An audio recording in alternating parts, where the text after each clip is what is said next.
ભાઈ બહેનો હોય કે મારું મીડિયા તંત્ર હોય, એની ઉપર વારંવાર હુમલાઓ કરવા, બંદક્ષીના દાવા કરવા, મીડિયાનો કર્મચારી, ભલે નાનો કર્મચારી કે મોટો વ્યક્તિ હોય, એ રાત દિવસ પ્રજાના પ્રશ્નો એ સરકાર સામે લાવી અને ઉજાગર કરવાનો કામ કરતું હોય છે. સરકારની સારી બાબત હોય તો ચોક્કસ પ્રજા સમક્ષ મૂકતી હોય છે અને સરકારની નબળી બાબતો પણ પ્રજા સમક્ષ મૂકતી હોય છે. મીડિયા એ પ્રજા વચ્ચેનું એક માધ્યમ છે. સરકાર અને પ્રજા વચ્ચેનો સેતુબંધ એટલે મીડિયાના મિત્રો. અને મીડિયા માત્ર આજકાલથી ચાલે છે એવું થોડું છે. મીડિયા એ તો સમાજનું દર્પણ છે, આઈનો છે.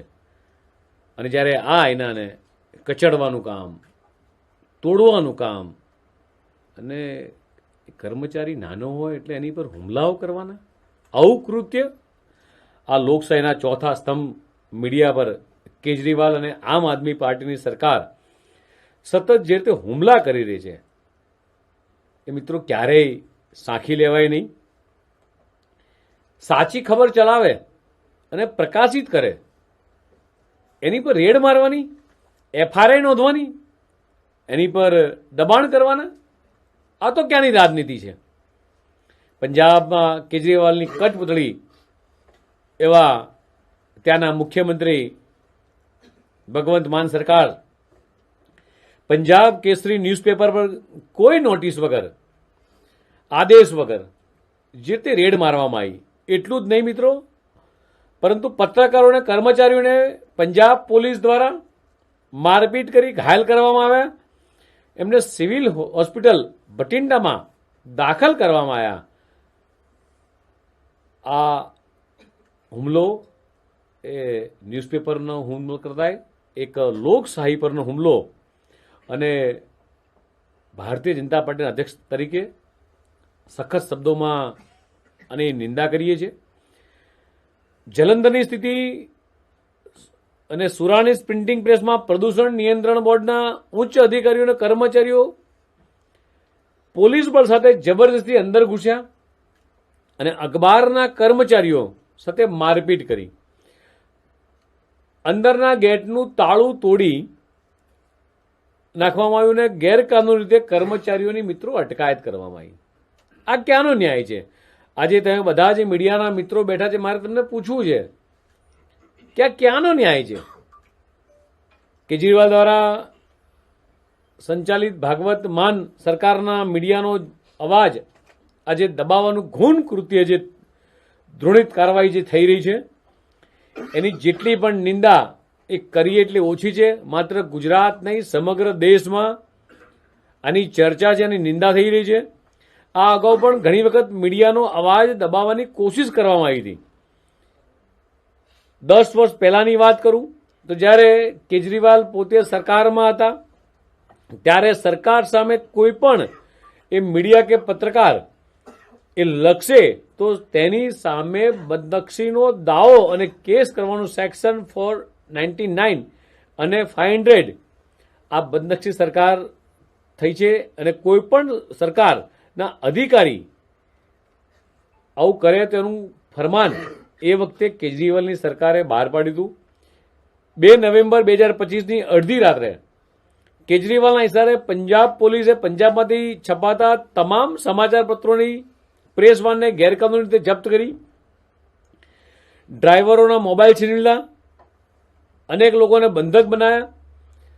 સમાચાર પત્રોમાં કેજરીવાલ વિરુદ્ધ છાપનાર જે સમાચાર છપાય છે એને મિત્રો આવા છાપાઓને બાળી નાખવાનું ઘૃણ કૃત્ય કર્યું છે.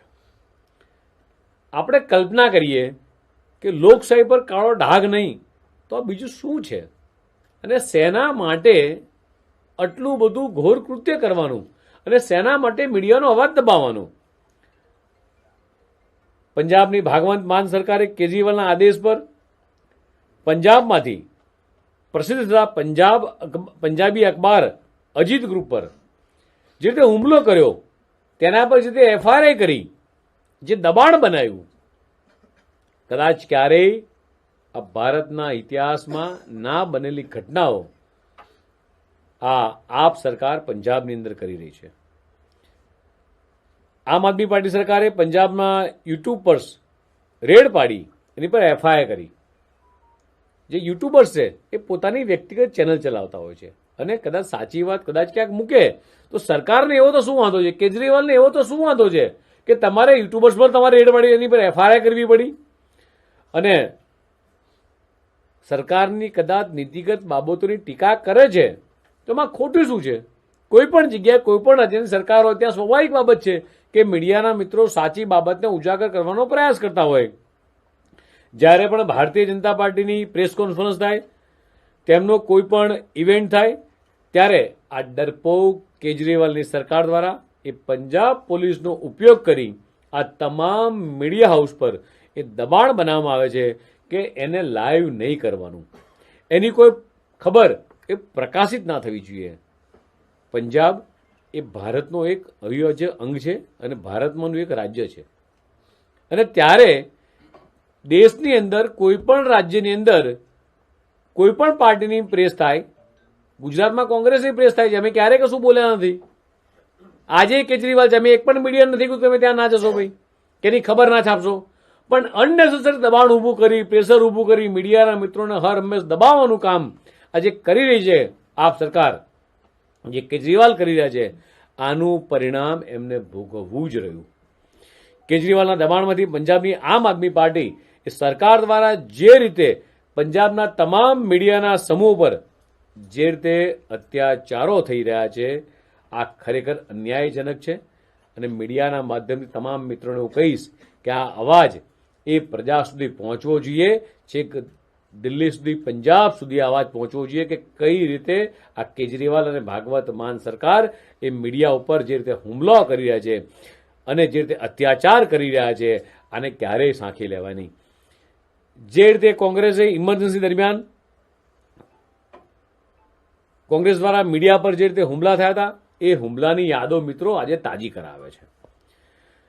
જનતાના ધનનો એ દુરુપયોગ કરીને કેજરીવાલ દ્વારા પોતાના વ્યક્તિગત સુખ માટે, મને તો એ ખબર નથી પડતી કે તમારે ત્યાં પંજાબ અહીંથી એટલું દૂર છે ગુજરાતથી,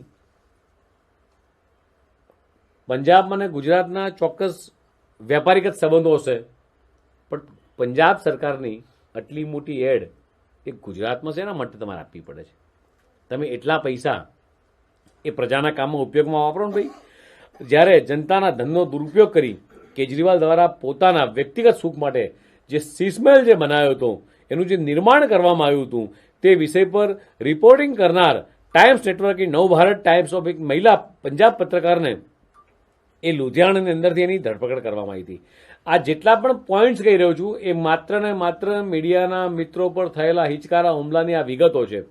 વર્ષ 2022માં આ કેસમાં એ પંજાબ અને હરિયાણા હાઈકોર્ટમાં સ્વયં સંજ્ઞાન લઈને એફઆઈઆર રદ કરવી પડી. અને થોડાક મીડિયા હાઉસના મિત્રો આ બધા ઉદાહરણો છે. પરંતુ વાસ્તવિક આમ પાર્ટીની સરકારને કોઈ પણ પ્રકારની અસહમતિ કે આલોચના સ્વીકાર નથી. અરવિંદ કેજરીવાલ સત્તાના મોહમાં મદ થઈને દિલ્હીમાં કુમાર વિશ્વાસને પકડવા માટે અને પંજાબ પોલીસનો જે રીતે ખોટો દુરુપયોગ કર્યો હતો, એ જ રીતે ભાજપના નેતા શ્રી તેજિંદર બગ્ગાને ધરપકડ કરવા માટે પંજાબ પોલીસનો એક ખોટી રીતે દુરુપયોગ કર્યો હતો. કદાચ અરવિંદ કેજરીવાલ ભૂલી ગયા છે કે દિલ્હીની જનતા એ આમ આદમી પાર્ટીના કુશાસનને જે રીતે નકાર્યું છે, તેવી રીતે આવનારા દિવસોમાં એ પંજાબ સરકારને પણ નકારશે. અને મને અરવિંદ કેજરીવાલ માટે એવું કહેવાનું મન થાય કે બેઠે જો દિલ્હી કે તખ્ત પર ગુમાન કે શહેનશાહ બનકર, જનતા જનાર્દન કે આશીર્વાદ से वो ढह गए जीरो बनकर. હવે જ્યારે પંજાબ પર તાનાશાહી અપનાવીને મીડિયાને જે રીતે પરેશાન કરવામાં આવી રહી છે, ત્યારે હવે પંજાબમાં પણ આમ આદમી પાર્ટીનું એક કાઉન્ટડાઉન એ આવનારા દિવસોમાં શરૂ થયું છે અને પતનના માર્ગે જઈ રહ્યું છે. એનો કદાચ બ્રિજ બનવાનું કામ એ ભગવાને કદાચ કોઈને સોંપ્યું હોય તો મારી સામે બેઠેલા મીડિયાના મિત્રોને સોંપ્યું છે કે તમારા માધ્યમ થકી આ અરવિંદ કેજરીવાલની પડતીના દિવસો પંજાબમાં પણ ગણી રહ્યા છે. એક એવી દુઃખદ ઘટના આજે બંગાળમાં બની છે. મને તો એ ખબર નથી પડતી કે આ ભગવંત માન હોય કે કેજરીવાલ હોય કે મમતાજી હોય, શેના માટે આટલો બધો અત્યાચાર પોતાના કાર્યકર્તાઓ દ્વારા સરકારની જે કામગીરી કરી રહ્યા છે એવા કર્મચારી પર કરવી પડે કે એને સુસાઇડ કરવા સુધીની એની નોબત આવે? એક એવું સત્ય તમારી સામે આજે રાખવા માંગુ છું કે લોકશાહીની અંદર પશ્ચિમ બંગાળની ધરતી પર ક્યારે લોકશાહીની ચેતના અને બૌદ્ધિક પરંપરા માટે જે જાણીતી હતી આપણી જે બંગાળની ધરતી, આજે ટીએમસીના શાસનમાં માત્ર આ બધા જે મીડિયાના મિત્રો છો, દરેક બાબત જાણો છો, ટીવીની અંદર આપણે જોઈએ છીએ, તેની હકીકતો જે જોઈએ છે કે આખું પશ્ચિમ બંગાળના શાસન ભય, દબાણ, રાજકીય હિંસા એક આખી પ્રયોગશાળા બની ગયું છે. ક્યારેય આ દેશની જનતા કે પશ્ચિમ બંગાળની જનતા એ મમતા દીદીને ક્યારેય માફ નહીં કરે. ચૂંટણીની ડ્યુટી નિભાવી અને પશ્ચિમ બંગાળના જીવનને જોખમમાં મૂકવું કોઈ પણ સરકારી કર્મચારી માટે એક અચંબારૂપ છે કે કોઈ પણ સરકારી કર્મચારી એ ટીએમસીની સરકારમાં કામ કરવા માટે કદાચ કોઈક સિનિયર અધિકારીનું પોસ્ટિંગ થાય તો ગભરાતા હોય છે. એવું ભયનો માહોલ આખા પશ્ચિમ બંગાળમાં છે. અને એટલા માટે કહું છું કે તાજેતરમાં જ 150 જાદવપુર વિધાનસભા ક્ષેત્રમાં બૂથ નંબર 110ના બૂથ લેવલ ઓફિસર એટલે બીએલઓ શ્રી અશોકદાસ જેવો એક ઈમાનદાર સરકારી કર્મચારી હતા અને તેમના પર ટીએમસીના નેતાઓ દ્વારા સતત જે રીતે દબાણ આપવામાં આવ્યું, પાર્ટ નંબર 110ના booth level officer Shri Ashok દાસને ટીએમસીના અનન્યા બેનર્જી અને રાજુ બિસ્વાસે વારંવાર ધમકીઓ આપી અને તેમને ચેતવણી આપવામાં આવી કે જો આ ચૂંટણી યાદીમાંથી કોઈ પણ અવૈધ મતદાતાને જો હટાવવામાં આવશે તો તેમને મારી નાખવામાં આવશે. તમે પરિકલ્પના કરો કે એક સામાન્ય નાનો કર્મચારી જે સાચી કામગીરી કરી રહ્યો છે, ખોટા ડબલિંગ નામો, મૃત થયેલા નામો, ડુપ્લિકેટ નામો જે ડિલીટ કરી રહ્યો છે અને એને આ ટીએમસીના જવાબદાર નેતાઓ આ રીતે ધમકી આપે છે કે તમને મારી નાખવામાં આવશે, ચૂંટણી યાદીમાંથી કોઈ પણ અવૈધ મતદાતાને હટાવશે તો તમને મારી નાખવામાં આવશે, પરંતુ તેમની પત્ની, નાના બાળકોને પણ એ નુકસાન પહોંચાડવામાં આવશે. આજે ટીએમસીના આ કારનામાને કારણે એ પશ્ચિમ બંગાળમાં રોહિંગ્યા અને બાંગ્લાદેશીઓથી એમને છોડીને પણ એ લોકો સુરક્ષિત નથી મિત્રો. એટલે આ ખૂબ જ ગંભીર બાબત છે મિત્રો. પશ્ચિમ બંગાળની દેશની જનતા પણ સુરક્ષિત નથી, કારણ કે મમતા દીદી જે રીતે ત્યાં રોહિંગ્યા અને બાંગ્લાદેશીઓને જે રીતે સંરક્ષણ આપી રહી છે અને તેમના માટે આખી વોટ બેંક છે, આખી વ્યવસ્થા એ માત્ર ને માત્ર જાણે રોહિંગ્યા માટે અથવા બાંગ્લાદેશીઓ માટે મારે મમતા દીદીએ ઊભી કરી હોય એ પરિસ્થિતિ એ આખા પશ્ચિમ બંગાળની અંદર મિત્રો ઊભી થઈ છે. અને આ સતત માનસિક દબાણ, ભય અને અસુરક્ષાના વાતાવરણ જે છે અશોક દાસે એવી પરિસ્થિતિમાં લાવી ને મૂકવામાં આવ્યા કે જેના કારણે તેમને એના દીકરાઓ, નાના પરિસ્થિતિ, સામાન્ય વ્યક્તિ અને એ વ્યક્તિને આપણે પરિકલ્પના કહીએ, એક સેકન્ડ માટે પણ આંખ બંધ કરીને વિચારીએ કે કોઈ વ્યક્તિને આત્મહત્યા કરવા સુધી મજબૂર કરવો, આ કેટલી હદની વાત થઈ કે તારા બાળકો ઉપર, તમારી પત્ની પર અત્યાચાર થશે. ક્યારેય બંગાળની પ્રજા, બંગાળનો કર્મચારી નાનો હોય કે મોટો, ક્યારેય મમતા દીદીને કદાચ ક્યારેય નહીં બોલ્યો. આપણે પૂછીએ મિત્રો કે એક આત્મહત્યા એ સત્તારૂઢ પક્ષના એ દબાણમાં એક કચડાઈ ગયેલા એક ઈમાનદાર અધિકારીને અવાજ દબાવવાનો પ્રયાસ હતો. મીડિયાના માધ્યમથી આ ટીએમસીના નેતાને પૂછવા માંગીએ મિત્રો આપણે કે શું એક કર્મચારીનો આ અવાજ દબાવવાનો પ્રયાસના કારણે એક કર્મચારીએ આત્મહત્યા કરી મિત્રો?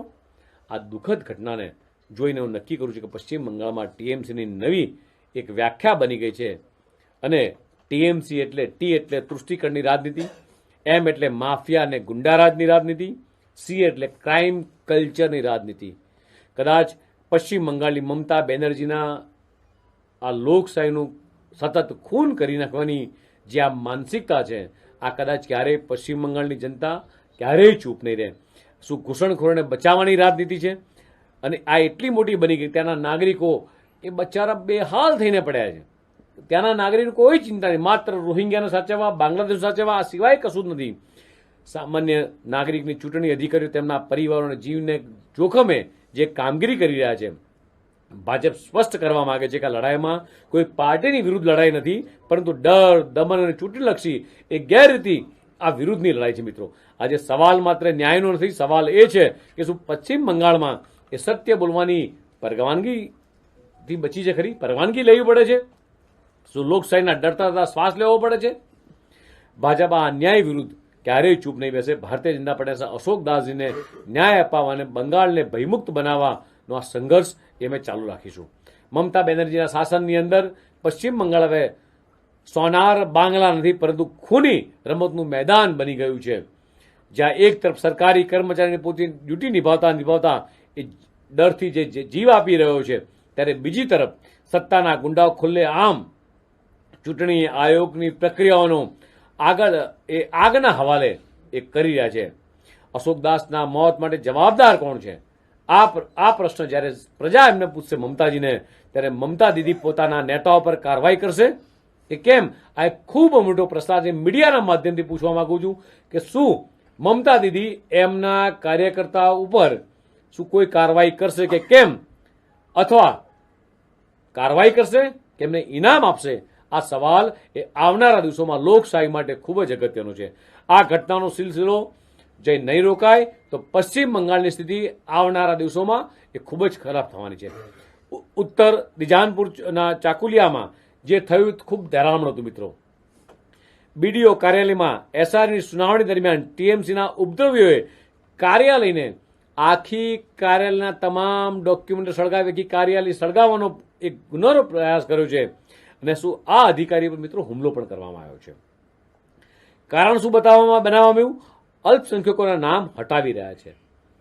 જે અધિકારી કામ કરી રહ્યો છે એ અધિકારી પારદર્શકતાથી કામ કરી રહ્યો છે, માત્ર બાંગ્લાદેશીઓના અથવા રોહિંગ્યાના નામ હટાઈ રહ્યા છે. અને એટલા માટે આ સહન એ મમતા દીદીને થતું નથી. મિત્રો, ટીએમસીની ગેરકાનૂની ઘૂસણખોર અને ખોટા મતદારોને દમ પર જે તે ચૂંટણી જીતવા માંગે છે, અને જ્યારે ચૂંટણી આયોગ આ ફરજી નામોને હટાવવાની પ્રક્રિયા શરૂ કરે ત્યારે ટીએમસીના હિંસા પર ઉતરી આવી છે.